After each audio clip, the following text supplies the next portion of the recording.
Hello there, and welcome to Curmudgeon in the Cellar TAKEOVER.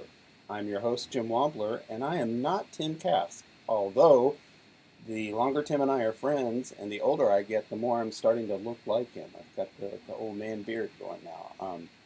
Tim is not doing a Curmudgeon in the Cellar this week because his wife and he have gone on family vacation, and they asked me to house sit and cat sit for them. To which I responded, "Hey, can I do a Curmudgeon in the Cellar takeover while you're gone?" And Tim has sanctioned that activity. So we're going to answer some comments from Tim's video channel. And I also did the calculation that Tim's very good at monologuing his way through 30 or 40 minutes of Curmudgeon in the Cellar. And I don't think I can do that. Plus, I'm not as big a curmudgeon as Tim. So my calculations are two Junior Curmudgeons might be able to get up to the same bar as one Tim Kask. So joining me, as you can see, is my Save for Die, or Save, oh boy, that was good. Well, we used to be on Save or Die. My Save for Half podcast mate, Mike Stewart. Wahaha. And go ahead, Mike. Anyway, yeah, both of us might get close to Tim's curmudgeonness, but I'm still not sure we'll actually make it there. But we'll see. We'll see how things go. Yeah, I wouldn't lay money on us doing it, but we can swing for the fences anyway, right? Yeah, worth a shot. If Tim doesn't get any comments on this video that he can answer in the next one, we'll know we failed. Oh, I think we'll come up with something controversial to talk about. One or two things, anyway. Well, right. On Save for Half, our job is to do an entertainment podcast about old school games and not to stick our curmudgeonly feet in the hot topics of the day. But here we're free to do that. And so we shall. All right. Well, from Tim's last broadcast, which was a mere week ago, N. Malbray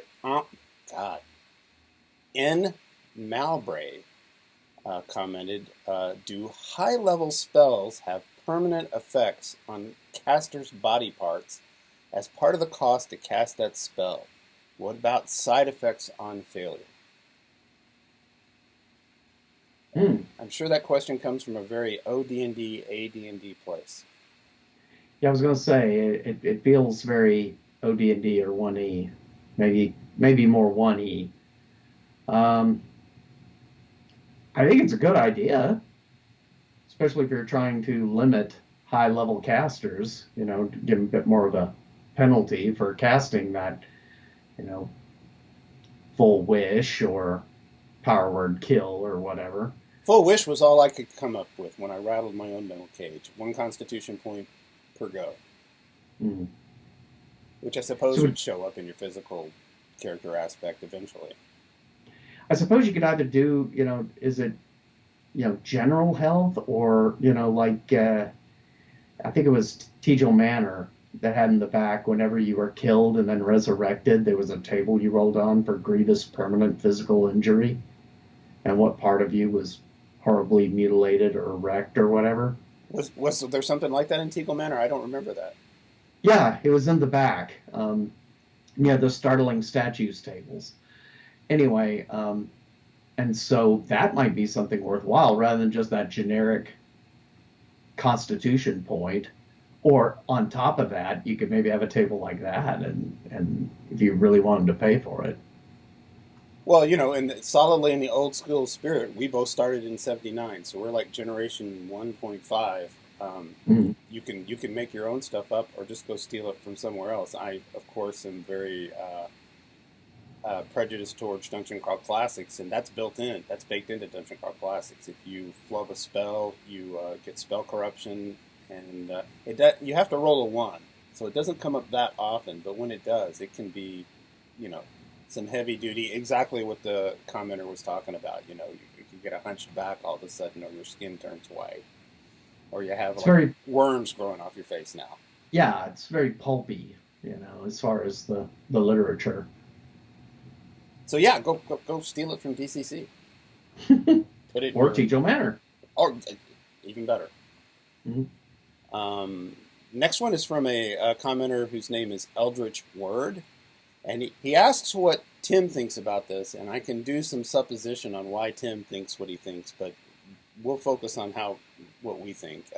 The Eldritch Word says, Tim, why do you not like spell point systems? Why do you feel it's inferior to the Vancian magic of D&D? Also, why not AC as damage reduction rather than the to-hit stat of OD&D? Questions as old as the game itself. Do you want a first shot or shall I? Oh, please, get your battle axe out and go to it. Well, you see, when he was a young man, Tim Kask was horribly mauled by a spell point system from Arduous Grimoire.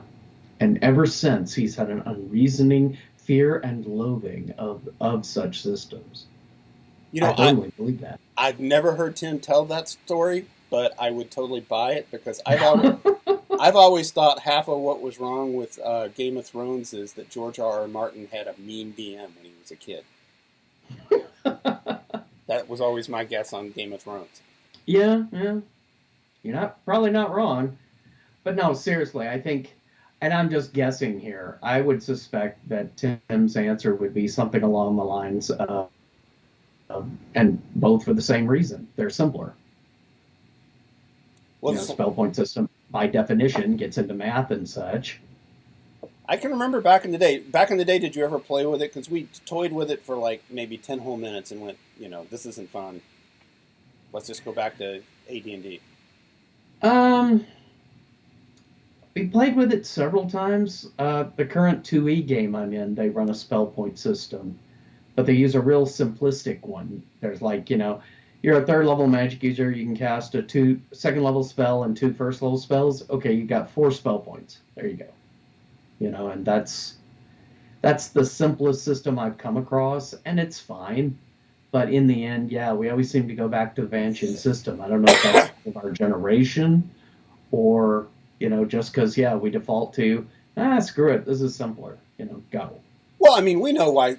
There's ever since 1979, I've heard people talk about spell point systems, and the same thing with armor class is some more realistic simulation, and it's a couple of things. People prefer the system they imprint on first, naturally, right? Mm-hmm. That's just human nature. But, if I'm being honest, I think even back in the day, I looked at the spell point system and understood on some level that was just people trying to game the rules for more power. Oh, yeah. More power or more versatility. And, it just, I think in the end, it depends, like you said, it's what we've imprinted on, and it's simpler. It's an easier system. And naturally, if you like a really tactical combat system, the OD&D / 1E AD&D system really just isn't going to scratch your itch very much because it's an abstracted system. So, Did you ever have the Spellcaster's Bible back in the day, that little brown book-sized pamphlet? No. I still have mine, and I conned my brother into letting a lot of those spells into the game, but not the spell point system. That was the 10 minutes we dinked with it. For like maybe it lasted 2 games. Mm-hmm. Well, if I'd had it back in the day, we would have tried it because, again, like the big difference between basic expert D&D or Holmes basic and AD&D never really struck us. Like we've said, on the podcast, we all just used what we wanted and ignored what we didn't. So, do we need, on Tim's show, do we need to get all John Peterson about it and get into how the D&D armor class system comes from Don't Give Up the Ship, and it's just a whole different abstraction of combat than damage reduction, which damage reduction makes perfect common sense. It's just not the way D&D works. Right. And you just did, so, Oh, okay. All right. It covers it. Sorry, what? So, I thought you were saying something. I didn't want to interrupt. Oh, no, I was waiting. I thought you were about to say something. So I was just going to go to the next comment I pulled from Tim's YouTube channel, and this one is from Robbie S. Little Shadow, and it's really long, so I'm going to summarize it. But it's basically a lengthy set of questions about alignment, because apparently in a prior episode he quotes Tim as saying, until there's an advantage to be gained by adhering to alignment, why would you be anything other than neutral neutral? Obviously referring to the 9-point alignment system there. Mm. And then he goes on to talk about the importance of being lawful good to paladins, the rationale for being chaotic good as a ranger. He doesn't mention thieves, but, you know, thieves can't, in D&D, are not supposed to be good aligned. Mm-hmm. Yeah, and if I remember that email, he was basically looking at it from a role-playing perspective. Or right. Yeah, which is refreshing in and of itself, as opposed to me. I'll say, okay, Dungeon Crawl Classics is the 3 alignment system, and you absolutely want to be neutral to get the mathematical best deals out of your cleric, no matter what alignment they are. Mm-hmm. That's more metagaming.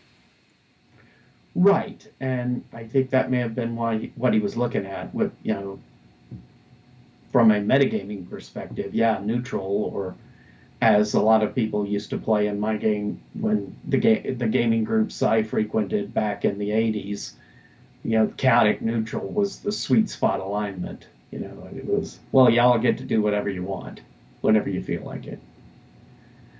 And that was fine for some characters, but then there's, why can't I have a chaotic neutral paladin? And all that bull crap, you know, just... But we won't get into that controversy right now. Oh, well, you know what we can do easy is just talk about what it was like back in the day, because Tim does a lot of that. We'll have different back in the days, but even though we both started in 79, we were very different ages in 1979. I was 18, you were... I was 10. 10, yeah. Good on you. I was in college. There were more girls in my group, I'm guessing. Yeah. I think I didn't actually game with a girl till I was at a convention in the mid '80s. So back in that setting, when you're in your first year or two of playing, what were the alignment struggles like? Well, originally there really weren't, because when I gamed with the Delta Area Wargamers back in Greenville, Mississippi, I mean, I had a character who was chaotic neutral with evil tendencies. And so did my friend Ben, and we were the nice guys in the group. We were also the youngest. I mean, most everyone else we were gaming with were in their mid to late 20s, early 30s, and we were like 11 or 12, you know, so yeah, nobody played paladins. Lots of anti-paladins. Now, this is the group we met up in the library with. Now, in our quote-unquote home group with various other high school people, we had occasional rangers and paladins. Depending on who was DMing was really how much alignment really played into it. But it was more of a checkbox and less of a role-playing, I think, at least in the first 2 or 3 years. Mostly I played, like in my brother's universe, you know, one... supposedly chaotic good wizard, but because I was 18, I played him very, very chaotic. And my brother had I hadn't read the Moorcock books yet, the Elric books. So there's a little golden boy following me around and popping up occasionally, trying to entice me with help and treats that turned out to be Ariok, trying to convert me. That was his way of... One souls for Ariok. Yeah, yep. You think you're chaotic good, but you're really behaving chaotic neutral. We see chaotic is in all cap 20-point font, and good is lowercase and like 6-point font, and you know. Well, I mean, you know me as a 50-something adult now. Imagine what I was like at 18. Yeah. Playing in your brother's universe, yeah. Oh, right, which was very competitive. Mm. Although probably similar to you and Ben. That's cool. You and Ben have been gaming since you were both 10. I started gaming in 79. He arrived in 1981 at our school. So, you know, 12 or 13 is when we actually started gaming together. The gaming group I was with before him was several other people that I don't game with anymore. I only keep in contact with one of them on Facebook, but, you know. And that was the other people at my middle school with me. And as opposed to the 20 and 30 somethings at the War Game Club. Well, what I like about and you picked up on it, Robbie S. Little Shadow, he's talking about alignment as it would affect the way you would actually role play the character more than the mechanics. He's not saying, oh, yeah, your paladin has to toe the line or he loses his powers. And I think that's the right approach. Yeah, it's the argument I get into with people about the Cavalier in AD&D, because well, he's overpowered. Well, yes, if you don't hold him to the chivalric ideal. And that's a lot of effort for the GM to really play that up. But if you do, that can really limit the Cavalier class. But it does, it takes some extra DM effort to do so. And again, it all gets down to role-playing. That DM effort and that do-it-yourself spirit was something that when we started, you didn't have a choice because there just weren't a lot of adventure modules or even any in the very beginning. You were making up your own worlds. And plus, I don't know if it was like this for you guys, but when we were young, no rule system was too crunchy because our brains just ran like, warp speed hamster wheels all the time. Yeah, we tried all sorts of things, both RPGs and war games that were super crunchy. We might not have stuck with them very long, but we would try them and play them for a while. Well, you and I were both big Champions boys. We played fantasy wargaming with Bruce Holloway. Huh? We were both big Champions guys, and oh my God, talk about crunch. Yep. Yeah, that was the big appeal at the time with the hero system, was you could build precisely the character you wanted, no random rolls. I started out as a role player. You and my brother and Tim were all wargamers first. So that would naturally lend itself to, tables and formulae and stuff. Yeah. Well, I only pulled 3 questions from Tim's last episode comments because I wanted to leave him some in case we don't generate any. I thought you and I would wind up our attempts to curmudgeon by talking about something that we've explicitly avoided on our own podcast. This whole knife fight everybody's having online, that orcs are somehow a racist trope in RPGs, and all that surrounds that, the disclaimers that WotC started using. Bah! Let's put our 2 cents in, even though we're like the last people on Earth to get to this. Better late than never. Well, what's your opinion first? I think it's just all tempest in a teapot, and if you even debate anybody about it in public, you're a moron. That's what I think. Yeah. Nobody took anything away from anybody, and who cares what disclaimers on the book? Run your own game the way you want to anyway. My personal opinion is this is 5th edition's fault. How so? That's interesting. Because back in the old days, when orcs were pig-faced and green, there wasn't an argue about their inherent humanity or whatever. But I've been told, and you can correct me if I'm wrong, I don't know if you've looked at the 5e rules, but I have heard that half-orcs in there look kind of human. Well, it's not the except with dark skin. It's not the old pig-faced orcs. It's more like, giving you modern-day comparisons doesn't do any good, but more like World of Warcraft, where it's a large, very WWE-built green humanoid with tusks coming out their lower jaw, kind of thing. But otherwise relatively human-looking? Yeah. Depending on the company, goblins are a little shorter and very big-headed. Well, I've been told by somebody that half-orcs in particular looked just like, old-style Klingons. Well, see what you think about this before we parse down into the actual why people even think it's racist, because we could talk about that too. But what you've been around as long as me, and so we get to sit in the older gamer seat of where we've seen this all before and nothing ever, like people have been arguing about armor class reduction since time immemorial. And all of this reminds me of the Satanic Panic And suddenly, second edition is yanking the devils and demons out of all the monster books. And the monk and the assassin, and yeah. It's just a reaction to perceived pressure, in that case, from evangelical groups. From this case, it's something else. Yeah, well, it's the Black Lives Matter movement, I think. Black Lives Matter, yeah. The idea about mistreatment of minorities, which is, a bad thing and obviously needs to stop. But I think, in a way, it bleeds over into our fandom. And I think part of the problem with D&D is there's always been kind of an ambivalence about the idea of a intelligent, sentient being inherently evil.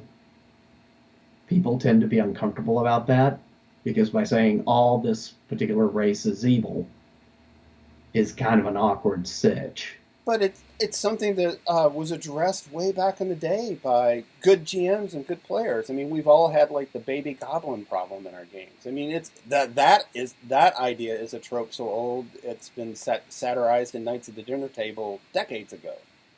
Right. And I can understand it, but at the same time, what I think gets lost, at least with old school D&D, is the idea that good and evil are cosmic forces that run through the entire world and most creatures in it. I can never say his name. Who's the orc god, the one-eyed Cyclops guy? Grazd. Okay. Or Grummish. Grummish, there you go. That's what I was thinking. Yeah. And, that plays into it. Well, why are they evil? Well, because they're influenced by cosmic evil. It's not so much a choice, it's they're a monster, that's what they are. That's how I've always played it. There's creatures that are good. They're inherently good. They cannot be anything but good. Humanity, and to a lesser extent the demi-human races, get to choose which direction they follow. Most of the other races don't. Oh, it's why? That abstraction of which species have souls and which have spirits. Gygax had some kind of whole system for that. Yeah. So does that mean there can't be a good orc? No, of course it doesn't. Especially a dramatic character in your game. That's gold. To present something to the players that's counter to expectations. I had a magic item once. It was an arrow of reversal, and if you're hit with the arrow, it doesn't change the first part of your alignment, lawful, neutral, or chaotic, but it reverses the second half of your alignment. So if you're chaotic good, you're chaotic evil. If you're chaotic evil, you're chaotic good. So 1 minute you're a ranger and the next you're an IRS collector? Or at one point I had a beholder hit with one, and suddenly he's chaotic good. For as long as the arrow's stuck in his back, but it was really kind of a weird a way to introduce some differences in there without, because then it becomes freezing up. Does everyone stop and wait for the beholder to act first because it might be good? Well, that's a good way to get toasted. We all have our personal perspectives. On the one hand, I as I stated, I think if you're even arguing about this in the context of gaming, you're a moron, because just nobody took anything away from anybody, and nobody's burdened. You can get 5e rules and run them however you want them. You can stick with the old school rules and run those however you want them. But on the other hand, the part I'd rather see, the part that is important is just general representation in the game. Like in the art, in the presentation, and the creators hired to actually make the games. That's incredibly important. That's something I believe in passionately. Mm-hmm. As opposed to the other side. Like in the fantasy world, I don't give a crap. And in the end, we're arguing about a fantasy world to begin with. So like you said, the argument. It's, I guess, in summation, if you want a world where all intelligent beings can choose their direction and everything, then maybe you want to get away from all orcs are evil. If you do have the cosmic forces of the universe playing an active role in your world through monsters and magical creatures, then you'll probably want to do that. I mean, well, and it's either or. It's how good a story you want to tell. Like, is there one good Nazi somewhere in Nazi Germany in 1941? Okay, so they decide to help the French underground, but the blowback on them from everybody that's around them is going to be incredibly dangerous. Right. Whatever direction you decide, the most important thing is, as long as it's not happening in the Forgotten Realms. Well, I don't get that. Why? I'm being sarcastic. I don't like the Forgotten Realms. And I get the feeling that the Forgotten Realms was the beginning of not having those cosmic forces as reflective of alignments. You know, because the Forgotten Realms is high fantasy, I just get the feeling when I played in it, maybe I had the wrong DMs in it, but it all just felt very... Everything's a matter of choice. And it just... It's an attempt to build complexity into the campaign, but in the end, I think what you end up with is just something a little too close to real-world decisions, and if I want that, I'll watch the news. I play D&D to have fun. All right. And you can watch a movie with a bunch of bad guys in it and not commit a racial sin just by watching the movie. And I'm going to curmudgeon some more. I'm getting into the spirit of Tim's show now. The thing that does actually aggravate me is the arguments and the binary, pulling of knives and guns in every discussion about it, because that's all just a side effect of social media and everybody thinking their opinion, every peanut thought that comes in their head is incredibly important and the whole world needs to know, when that's just not true. That's an illusion social media gives us. And your metric, your lever on this whole thing is, if you don't like what WotC did with 5e, don't buy it. Don't play it. There's hundreds of games to play now. Well, there's this obsession with being on sides. Right, right. The part that annoys me the most is somebody says, well, all orcs should be evil. Then another side goes, well, orcs should be good or evil, just equal to humans or anybody else. And then there's people like me that go, well, play your game however you want. If you want to win in your campaign, that's great. If not, don't. And then both sides say, well, you're just wishy-washy and won't take a side. Like, no, it's a game. You know what's funny is you just made me realize Rich Burlew, the creator of the webcomic Order of the Stick, is addressing this in the current storyline without being explicit. There were just the past 2-3 episodes where they're looming towards this major throwdown between sides that affects the survival of the entire cosmos. And it ends up with a lawful good dwarf who's a cleric of Thor and the evil goblin cleric to whatever the goblin god is, sitting down at a table and trying to work out a common sense deal for him to change sides. And it's 2 or 3 episodes in a row of them having a very rational back and forth discussion where it appears that the dwarf has persuaded the goblin the logic of switching sides, and then the goblin goes, yeah, but you know what, I just don't want to, and tries to kill him without possibility of resurrection. Yeah. But, well, let's see. Tim usually does 30 or 40 minutes worth, the 28-minute mark. I think we just about wrapped it up. At least we filled the air like Joan Rivers used to do for Johnny Carson. I don't think we were as funny or as informative as Tim usually is. Well, yeah. Was there any other, or did we pretty much cover both? I had written down, I changed my notes since I sent the show notes to you, just the whole you're playing it wrong thing, which I don't know how much curmudgeoning I can do about the people that are out there saying you're playing it wrong, you have to play it my way, because it's bullshit. Buy what you like, play what you like, let everybody else enjoy what they want to enjoy. Problem solved. Why is that so fucking hard,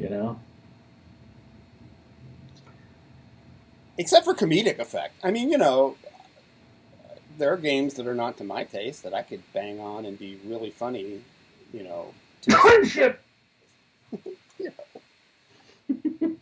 But that's just because I like the style of game I like. Mm-hmm. Yeah. People, it's like when somebody asks me about Windows, and my joke response is Windows is a fine operating system for those who choose to use it. You know, A great Pathfinder is a non-answer. fine role-playing game for those who enjoy it. Okay, Yeah. done.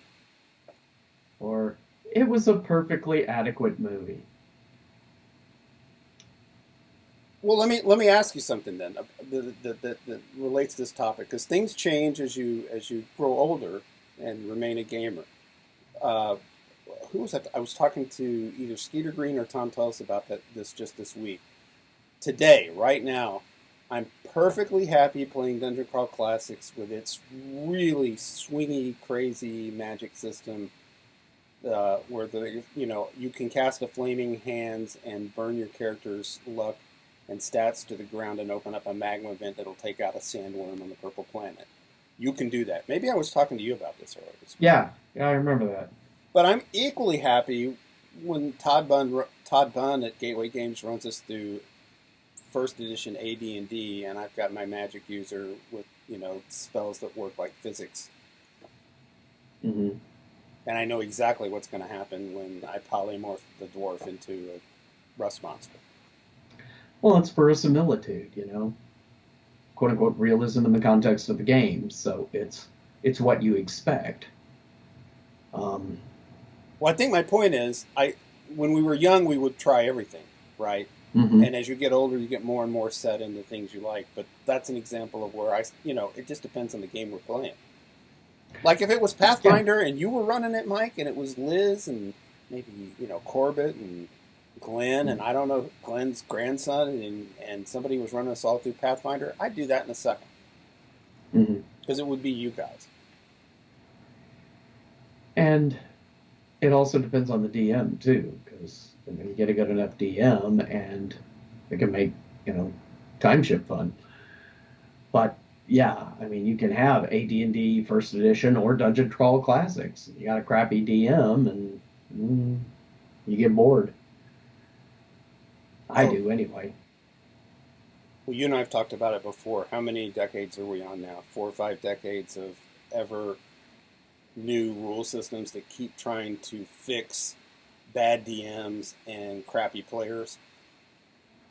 Like, that's even the Orcish racist thing. I mean, you can put all the disclaimers and write all the rules you want. A bunch of insular, fat, old white guys from wherever that want to play, no women, no kids, want to play the way they want to play. You're not stopping them by changing 5th edition.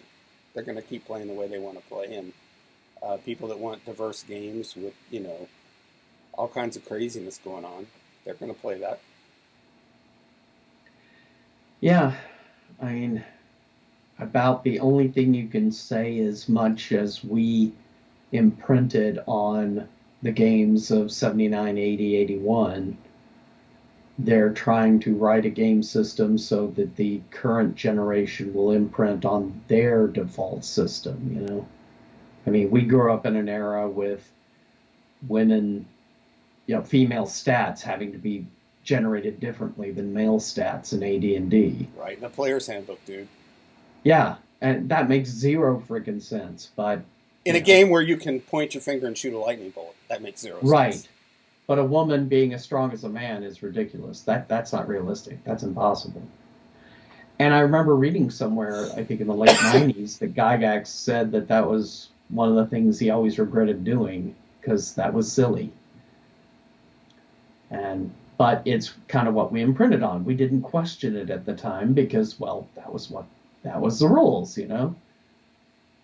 Like that old statement of Gnarly Bones' from Dragon's Foot, we know that a race car can go faster than a terrier or a top hat, but we don't argue it in Monopoly because that's the rules of the game. I don't know if this is appropriate for Tim's show, but I would enjoy your reaction to this. I'm going to go super deep on this because the having seen it all before, okay, the satanic panic and D&D leads to devil worship, which all was patently false and obviously so, but that didn't stop them from feeling the pressure to remove devils and demons from the game. Why did that happen? And in hindsight, it's easy to look back way back then and go, a parent whose kid disappears or commits suicide doesn't want to admit it's because it was a troubled kid or there were issues with the family. It's much easier to have the straw man of Dungeons and Dragons beat up, right? Right. So I think this orcs or racist thing is the same thing. We've got systemic racism that we have to fix, but that's a lot of work and a lot of commitment, and some people don't want to. Let's just put it all on a tabletop role-playing game and try and burn it in effigy. I think there's some truth to that.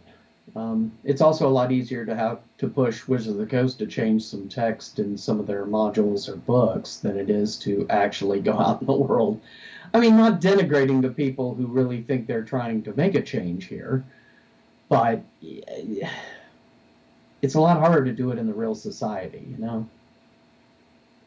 Well, I'm older than you. I even if it's not what I would do, it's their game now. It's a different generation. It's their game. Let them do what they want to do. What does Kirk say in Star Trek 3? Now, Mr. Scott, young minds, fresh ideas. Be tolerant. Yeah. Or when I did Victorious, I had to take some terminology out referring to Native Americans. They weren't in there to be offensive. They were just pointing out, okay, Native Americans got the short end of the stick in this period of history, and that was really bad, But I had to make sure that any limitations were not put to Native American characters that would be to any others. Even though I'm kind of like, well, but they did suffer them, and it's unfortunate, but that was the history of the time. But it's a game, People want to have fun when they're playing a game, so I'll eventually came to the conclusion I'll stick to history as much as I can, but if it gets in the way of having fun, then bye-bye history. Or Monty Cook and, what was that? Numenera? Yeah. Yeah, Numeria that had the Native American issues that he had to pull that. In a way, it's kind of the same thing. Well, yeah. I mean, I might be liberally minded and consider myself a feminist, but I'm a 59-year-old liberally minded feminist that grew up in the South. So, if somebody challenges me, I got to look at it. Mm-hmm. Keep an open mind and at least look at it. Maybe in the end, that's the best message. Just keep an open mind, regardless of what side you're on. Well, my philosophy for this is just make cool stuff and don't be a dick. I don't find that to be that hard. It's a lot of work. The Wheaton rule. Kind of, yeah. People should follow it. Just be nice to people. Yeah. But that's not very curmudgeonly. Oh, well. See, we can't measure up to Tim. No. Nope. Oh, you know what? I can't do it to Tim to especially on his show, talk about real Tim versus Curmudgeon in the Cellar Tim. I happen to be friends with a guy with a heart of gold that's a yard wide, but yeah, you don't want to mess up his. Yeah, I don't want to mess up his image. Yeah. Well, remember, I hate gnomes and Liz loves kobolds. It's just how the image creates itself. And if you're arguing and blocking people on Facebook over whether or not orcs are racist, you're a moron. You are a moron. Yeah, that's a good curmudgeonly thing to start on, to end the things on. Yeah. Well, Mike, thanks for doing this with me.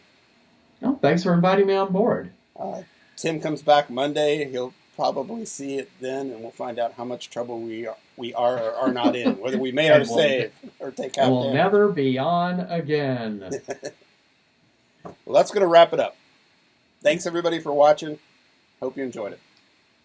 Hasta.